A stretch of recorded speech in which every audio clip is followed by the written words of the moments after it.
제4장의 치매 및 뇌질환과 유전자, 고령화 사회와 치매는 일상생활을 방해할 정도의 심각한 기억력 및 지적 능력의 상실을 가지고 오는 질병이다. 그 중에서 알츠하이머성 치매가 60에서 80%를 차지한다. 치매는 기억력, 사고력 및 행동상의 문제를 이야기하는 뇌 질병으로 정상적인 뇌의 노화나 건망증과는 다르다. 한국의 보건복지부 통계 자료에 따르면 2017년에 현재 한국의 65세 이상 노인 인구 중에서 치매 환자는 72만 5천 명으로 추산된다. 노인 10명 중 1명이 치매 환자인 셈이다. 또 치매 환자의 15.5%에 해당하는 11만 2천 명은 정증 치매 환자로 구분이 된다.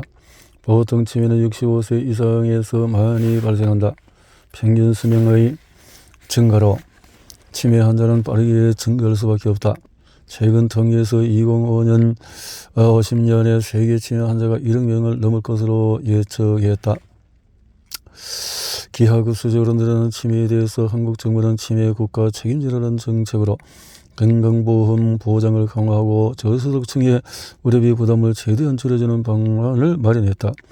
하지만 그것만으로 치매로 인한 경제적인 정신적인 고통이 모두 해결되는 것은 아니다. 따라서 보다 적극적인 치매의 예방이 필요하다. 특히 치매는 일단 발병하면 현재의 의료기술로는 치료할 수 있는 방법이 없기 때문에 발병하게 되더라도 그 시기를 최대한 지연시키고 치매의 진전을 늦출 필요가 있다.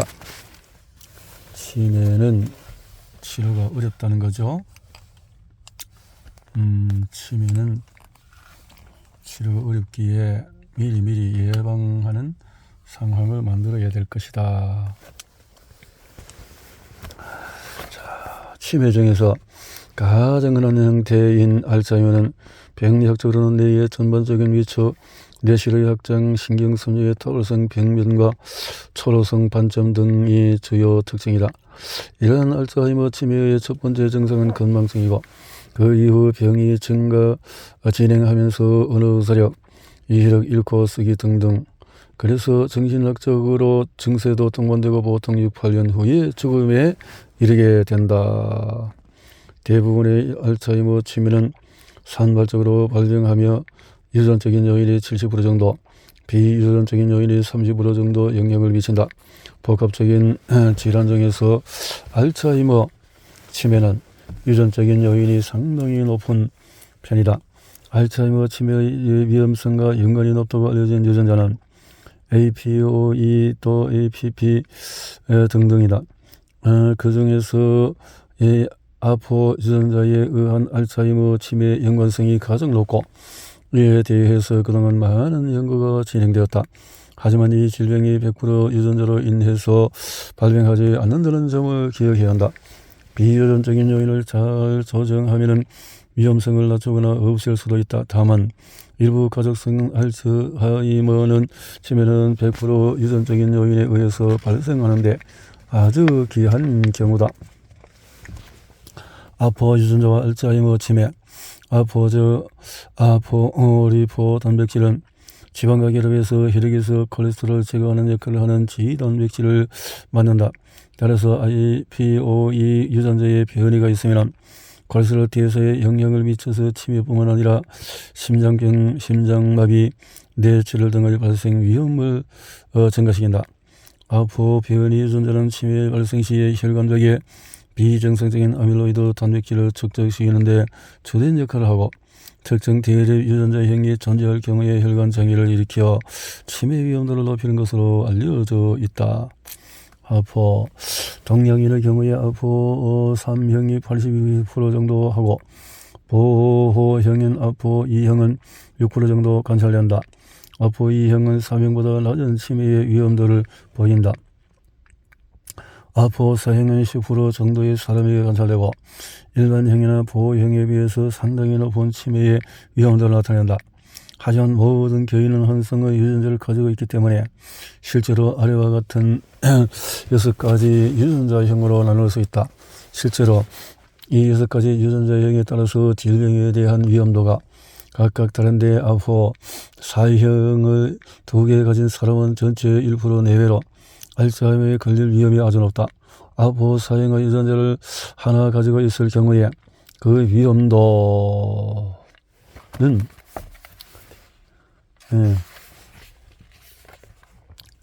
일반형인 아포 3형에 비해서 4배 증가하며 2개를 가진 경우에는 12에서 15배 증가하는 것으로 알려져 있다. 결국은 아포 사형이 전체 알츠하이머 환자의 50% 이상을 차지한다고 볼 수 있다. 아포 사형의 치매 위험을 높일 뿐 아니라 발병 시기 또한 앞당긴다. 아포 사형이 없는 사람들의 평균 치매 발병 나이가 84세인데 비해서 1개를 가지면 75세, 2개의 경우에는 68세 정도의 치매가 발병하는 것으로 알려져 있다. 또한 아포 사형을 가진 사람은 기억력 감퇴가 60세 이전에 발생하는 경우가 많고 다른 유전자의 응애 발병보다 더 진행 속도가 빠르다. 참고로 같은 질병 유발 유전자라 하더라도 동양인과 서양인에게 미치는 영향은 다를 수 있다. 아포 사의 경우에 서양인보다 동양인의 치매에 걸릴 확률이 더 높이는 것으로 밝혀졌다. 흑인이나 히스패닉계 역시 위험도가 동양인보다 낮다. 아포 단백질. 아포 단백질은 뇌 속에서 발생하는 해로운 물질들을 분해하는 역할을 하고 뇌의 상처를 치유하거나 항상성을 유지하게 도와준다. 신경망이 서로 원활하게 교신하도록 하는 것도 아포 단백질이다. 신경망의 교신은 기억력과 학습에 아주 중요한 기능이다. 만약 아포 유전자가 제대로 기능하지 못하면 뇌 속에 해로운 물질이 많이 쌓여서 구조적으로 안정성을 잃게 되고 신경망 간의 교신이 원활하지 못하게 된다. 포주는 아포3의 경우에 정상적인 양의 단백질을 생성하고 온전한 기능을 한다. 아포2형은 아포3보다 더 많은 양의 단백질을 생성하면서 뇌를 보호하는 역할을 하지만 아포4형은 필요한 단백질을 제대로 생성하지 못할 뿐 아니라 그 기능 또한 제대로 수행하지 못한다. 아포4형의 유전자 하나라도 있으면 알츠하이머 치매의 위험이 높아지는 것이다. 따라서 부모 양쪽으로부터 받은 2개의 아포4형 유전자가 있을 경우에 알츠하이머 치매 위험성이 가장 높을 뿐 아니라 조기 발병한다. 알츠하이머 위험도가 높은 사람은 가능한 한 어린 나이부터 예방을 위한 조치를 해야 그 위험도를 평생에 걸쳐 최대한 낮출 수 있다. 치매는 대부분 65세 이상 발병하지만 알츠하이머 치매 위험을 높이는 아포4형 변이 유전자는 유년기부터 뇌와 혈관에 영향을 미치기 시작한다는 연구 결과가 최근에 나왔다. 치매와 관계해서 기억, 청추, 해마를 비롯해서 결정, 사물, 인식을 관장하는 뇌 부위의 용적이 다른 형을 가진 이 아이들에 비해서 상대적으로 작은 것으로 나타났다. 치매의 위험을 줄이기 위한 생활습관과 검사, 심장병 위험을 줄이는 거의 모든 활동은 뇌에도 도움을 주며 알츠하이머로 대표되는 치매의 위험을 현저히 낮출 수 있다. 그리고 정기적이고 꾸준한 운동은 암과 심혈관계 질환뿐만 아니라 뇌의 건강에도 좋다. 특히 운동은 뇌의 시냅스 가소성을 높일 뿐 아니라 신경세포의 성장을 촉진해서 인지 능력의 보존을 최대한 늘릴 수 있다. 또한 운동은 뇌의 알츠하이머와 관계된 반점의 형성을 막을 수 있다. 알츠하이머 위험성이 높은 사람에게 권장하는 식단은 올리브 오일과 채소, 견과류, 생선 및 신선한 과일 및 약간의 영양의 음식을 포함한 최종의 식단이다. 고농도의 자연 황산화 성분과 낮은 칼로리 풍부한 불포화 지방산으로 치매에 도움을 준다. 적당량의 적포도주 또한 심혈관계 질환과 전반적인 치매의 위험을 낮출 수 있다. 하지만 아포4의 경우에는 포도주를 포함한 모든 알코올을 삼가야 한다. 자주 음용을 경우에 오히려 해가 된다. 반면에 적당량의 커피는 치매의 위험을 낮출 수 있는데 특히 고위험의 아포4형의 경우에 커피의 예방 효과가 일반형의 사람에 비해서 더 크다고 알려졌다. 비타민 B12 역시 치매 알츠하이머의 예방에 도움을 준다. 비타민 B12의 혈중 농도가 높은 사람은 기억력, 집중력이 좋다고 보고되었다. 아포4형의 유전자가 있는 사람들에게 특히 도움이 된다는 사실도 발견되었다. 예를 들어서 아포4형 유전자를 가지고 있으면서 혈중 비타민 B12 수치가 낮은 사람은 기억력 검사 결과 좋지 않았지만 같은 유전자 변이가 있으면서 비타민 B12 수치가 높은 사람은 기억력 검사 결과 좋다는 연구 보고가 있다. 알츠하이머 및 치매를 예방하기 위해서 가장 중요한 생활 습관은 어려서부터 뇌의 인지 능력을 향상해 최대한 증가시키는 것이다. 뇌는 기억과 학습한 것을 보관하는 하나의 저장고와 같다.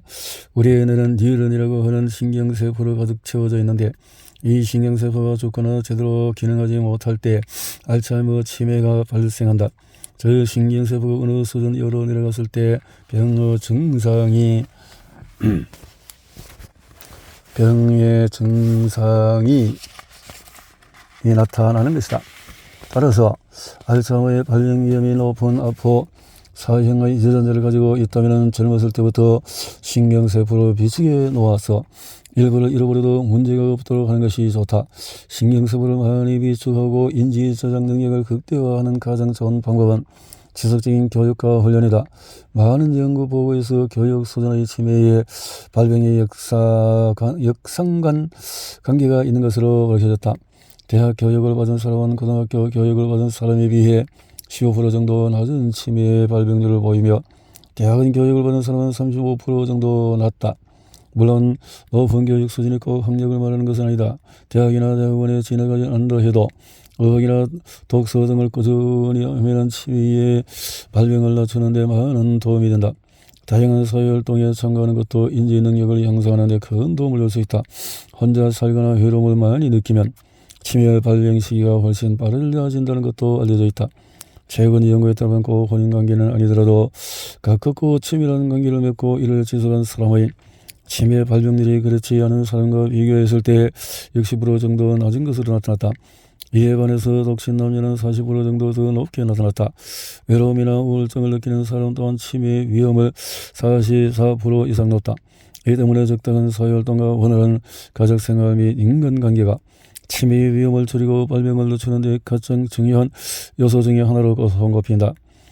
뇌의 충격을 최소화하는 것도 알츠하이머 치매 발병을 늦추는 방법이다. 아포 사형의 경우에 뇌의 충격을 최소화하는 것이 발병의 위험성을 낮추는 데 크게 도움이 된다. 아포 사형은 뇌 속의 신경세포 저장고에 금이 간 항아리 같다고 보는 것이 좋다. 작은 충격에도 깨지거나 그 틈이 더 커질 수 있고 이로 인해서 신경세포에 쌓아놓은 인지 능력을 빨리 잃어버릴 수 있다. 따라서 치매 위험성 유전 인자를 가지고 태어났다면 어려서부터 뇌의 충격을 최소화하기 위해 다양한 노력을 해야 한다. 신체적인 접촉이 많은 운동은 가능한 한 피하고 자전거 등의 야외 운동을 할 때는 보호 헬멧을 꼭 착용해서 혹시라도 발생할지 모르는 뇌의 충격을 막는 것을 생활 습관으로 익히는 것이 좋다.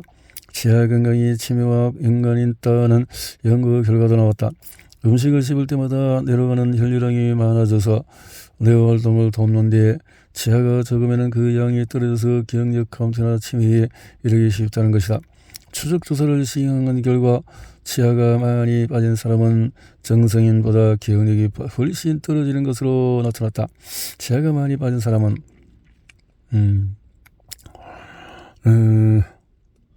일본 교수대학교 연구팀은 치아가 이래서 9개 남은 노인은 20개 이상 남은 노인보다도 치매 발생 비율이 무려 81%나 높다는 연구 결과를 발표했다.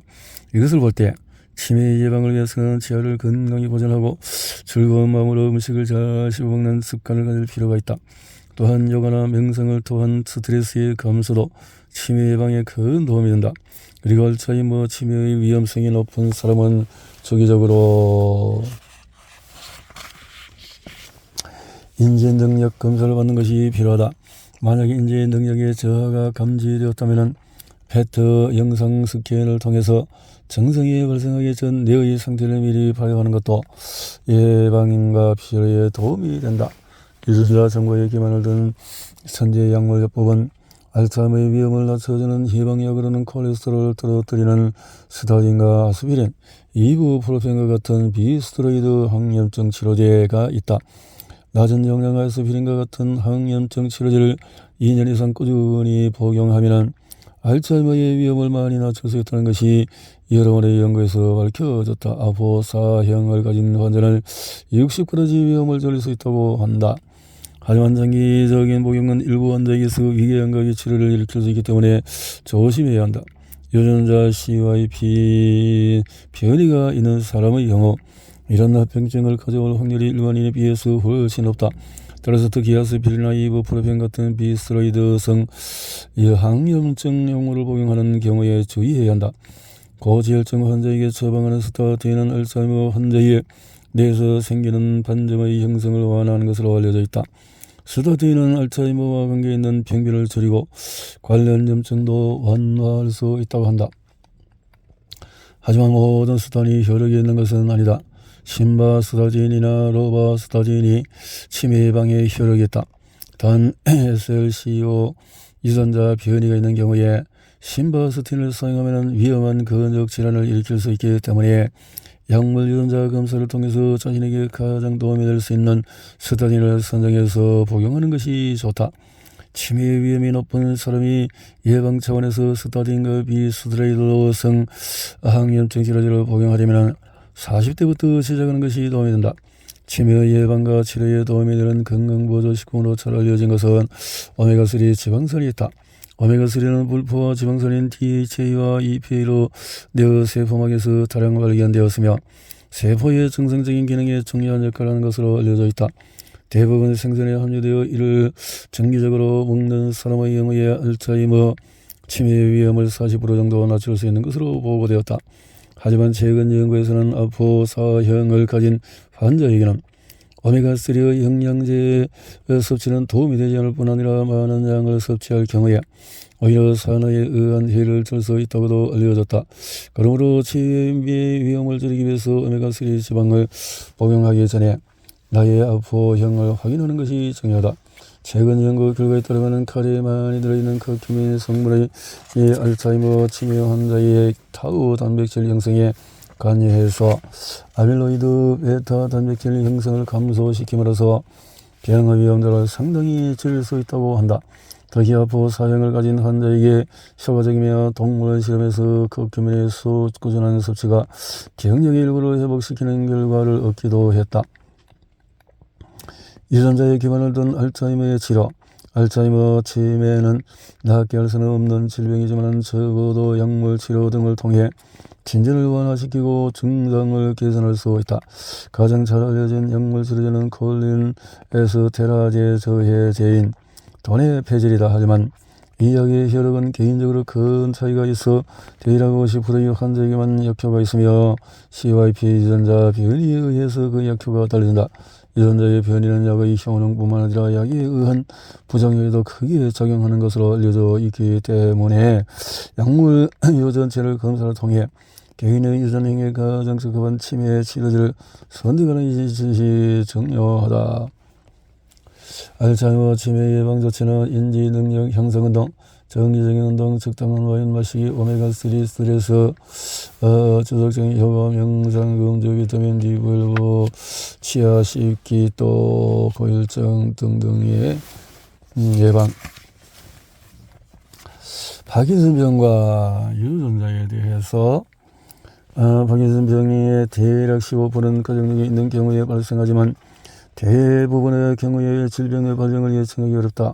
80대 이상에서 3-4% 비율로 발병하며 치매 다음으로 많이 앓는 뇌신경장애 질환이다. 한국 파킨슨병 환자 수는 2015년에 9만여 명으로 5년 동안에 40% 이상이 증가했다. 고령 인구가 급증하면서 치매와 파킨슨병과 같은 신경질환성 환자가 계속 늘고 있는 것이다. 파킨슨병은 중뇌에 존재하는 흑질이라는 부분의 신경전달로 진행 도파민이 제대로 분비되지 않아서 발생하는 퇴행성 뇌질환이다.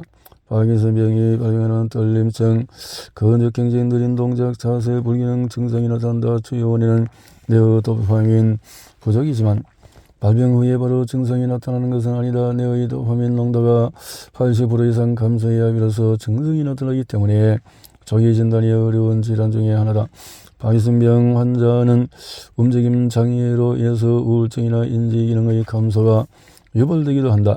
파킨슨병을 치료하기 위해서는 부족해진 도파민을 인위적으로 보충해야 하지만 이러한 약물 치료는 부작용이 많아서 환자의 증상과 상황에 맞게 처방하는 것이 중요하다. 파킨슨 발병의 유전적인 요인은 두 가지가 있다. 가족성 파킨슨 유전자와 일반적인 질병 연관성 유전자다. 10여 개의 가족성 파킨슨 유전자와 다수의 연관성 유전자가 파킨슨 병의 위험 요소 유전자인데 가족성 파킨슨 유전자에 비해서 일반적인 질병 현관성 위험 유전자는 위험도의 증거가 그렇게 높지가 않다. 약물 유전자인 CYP6 변이가 있으면서 어떤 특정 농약에 노출된 사람은 파킨슨의 위험도가 최대 8배까지 증가하는 것으로 알려져 있으며 도파민 수성체를 만드는 유전자 변이가 있는 사람은 농약에 노출 시 6배 이상의 위험성이 증가된다고 보고되었다. 뇌혈관 질환과 유전자. 뇌혈관 질환은 오랫동안 한국인 주요 사망 원인 2위였지만 최근 심장질환의 증가로 순위가 내려갔다. 2016년 기준으로 전체의 약 8.3%를 차지해서 3위를 기록했다. 뇌혈관 질환이란 뇌에 혈액을 공급하고 있는 혈관이 막히거나 터지는 바람에 손상하는 산소가 공급되지 못하고, 그래서 뇌졸중과 유전자는 뇌혈관 질환 중에서 가장 흔한 것이 뇌졸중으로 전체 뇌혈관 질환의 70% 이상을 차지하며 뇌질환의 20% 미만으로 점점 줄어들고 있다. 많은 나라에서 뇌졸중은 중요한 사망 원인 중에 하나다. 게다가 장기적으로 심한 장애를 초래할 수 있기 때문에 큰 사회적 문제로 대두되고 있다. 뇌졸중을 크게 분류하면 뇌출혈과 뇌경색이 있는데, 뇌경색은 뇌혈관이 막히는 것으로 영양분과 산소를 공급하는 피가 뇌에 통하지 않아서 뇌조직이 괴수하는 병이고, 주거리는 혈전이다. 혈전은 동맥경화증에 의해서 병든 혈관에서 주로 생기는데 보통 처음 형성된 부위에서 떨어져 나와서 말단부 뇌혈관을 막기 때문에 뇌 손상을 입원하게 된다. 반면에 뇌혈관은 뇌혈관이 터져서 뇌 속에 혈액이 넘쳐나는 상태를 말한다. 75% 이상의 고혈압이 원인으로 뇌혈관의 약한 부분이 터져서 발생한 것이다. 당뇨가 있거나 고지혈증이 있는 환자에게 흔히 발생하는데 터진 혈관이 있던 부위의 뇌가 괴사해서 지속적인 증상이 남게 된다. 뇌졸중의 유전적인 요인은 다양한 유전자가 관여하는 것으로 알려져 있다. 그 중에서도 아포 유전자의 변이가 있으면 콜레스테롤 대사에 영향을 미쳐서 치매뿐만 아니라 심장병, 심장마비, 뇌졸중 등의 위험성을 크게 증가시킨다. 양쪽 부모로부터 물려받은 두 가지 변이 유전자의 위치에 따라서 아포 단백질은 아포2, 3, 4의 세 가지 종류로 나누는데 아포4의 유전자가 뇌졸중의 위험성을 가장 증가시키는 것으로 알려졌다. 부정맥과 관련이 있는 유전자 변이 또한 뇌졸중에 영향을 미친다. 뇌졸중의 큰 원인 중에 하나가 심방세동이라 하는 부정맥이기도 하다. 기존에 알려진 이러한 발병과 연관이 있는 것으로 확인되었다. 심방세동은 뇌출혈과도 관련이 있는데 뇌출혈은 대부분 콜레스테롤이나 혈압의 위험성과 큰 상관관계를 가지고 있다. 뇌동맥류와 유전자. 뇌동맥류는 뇌의 혈관에 생기는 질환의 일종이다. 선천적 또는 후천적으로 약한 혈관벽의 한 부분에 혈류가 계속 부딪혀 혈관이 풍선처럼 부풀어 오르는 상태를 말한다. 뇌동맥류 자체는 유전질환은 아니지만 가족력과 연관이 있고 유전적인 위험도 알려져 있다. 50에서 60대에 가장 많이 발견되는 뇌동맥류는 발병률이 높지는 않지만 일단 발병하면 치사율이 아주 높은 위험한 질병이다. 이 때문에 예방이 매우 중요하다. 이러한 뇌동맥류를 일으키는 주요 원인으로 고혈압, 고지혈, 또 뇌 손상과 유전적인 요인 등이 있다. 뇌동맥류의 위험이 높은 사람은 혈압 관리에 신경을 써야 하며 금연은 필수다. 뇌동맥류 발병 위험이 있는 아동의 경우에는 신체 접촉이 많은 수화를 운동을 차지하고 머리보호 헬멧 등을 꼭 착용해서 뇌의 충격을 최소화하는 것이 무엇보다도 중요하다. 이렇게 하고 이제 집중력 장애와 유전자 ADHD 주의력에 대해서 발병 원인에 대해서는 정확히 알려져 있거나 특정한 한 가지보다는 유전적, 신경학적, 생화학적 요인, 기질적인 사회적 요인이 복합적으로 작용하면서 발생한다고 추정한다. 반대로 감미료, 당분이나 포화지방, 카페인이 들어간 식품, 가공식품의 복용은 ADHD 발생을 촉진하고 증상을 더 악화시킨다. 예, 우울증과 유전자. 우울증은 유전학적으로, 생물학적으로, 심리학적으로 영향력과 스트레스가 결합되어서 발병한다. 우울증이다. 우울증 치료에는 약물 치료제 있는 게 있다. 예방하려면 방부제나 첨가 식품, 인스턴트를 적게 먹고 술과 담배는 가능한 피하는 것이 좋다. 운동은 우울증 예방에 효과적이라고 본다. 자폐 증가 유전자. 자율증 보등 3세 이전에 아동기 전반의 신경발달 장애로 의사소통과 사회적인 상호 이해 능력의 저하를 일으킨다. 원인은 명확하지 않지만은 정서적인 대부분의 자폐는 희귀 유전자가 관여하는 것으로 알려져 있다. 자폐증은 아직까지 특별한 치료가 없지만은 초기에 발견해서 교육 등을 통해서 도움을 받는다. 이 정도로 편두통과 유전자. 편두통은 일반적인 두통과는 증상이 다르고 여성에게 많이 발생한다. 48%, 남자는 38% 정도가 있다. MSG와 같은 식품 첨가제에 의해서 발생하기도 한다. 술과 커피 등등 스트레스, 기온, 환경에서 편두통 유전 요인으로 최근 제약에서 연구소들이 유전자와 편두통에 큰 관심을 갖게 되어졌다. 약이라는 거죠. 한편 흰식품과 같은 정제 화물, 탄수화물을 피하는 것이 좋고 식품 알레르기, 편두통을 일으키는 등의 있으므로 주의하는 것이 좋고 특정한 종류의 빛에서 편두통을 일으키는 경우도 있다. 규칙적인 수면과 운동, 편두통의 예방에 도움이 된다. 그리고 임신기간에 갱년기 같은 신체의 호르몬 변화가 많을 때 편두통이 자주 발생하는 것과도 연관이 있다. 경구, 피임약처럼 호르몬을 조절하는 의약품을 복용할 경우에 에스트로겐 수치를 낮추고 편두통의 증상이 더 심해질 수 있다. 약물적인 예방법을 보면 베타 차단제를 이용하는 고혈압 치료와 칼슘 동료 차단제를 포함하는 심장 혈관 약물 치료가 편두통 예방에 도움이 될 수 있다. 항발작 치료제, 우울증 치료제, 마리아나도 편두통 치료나 예방에 효과가 있는 것으로 알려져 있다. 하지만 마리아나는 우리나라에서도 불법이고 다른 약들도 예방약으로 복용하기에는 부작용이 있을 수 있기 때문에 의사와 논의 후에 복용하는 것이 좋다. 논의해서 복용하는 것이 좋다.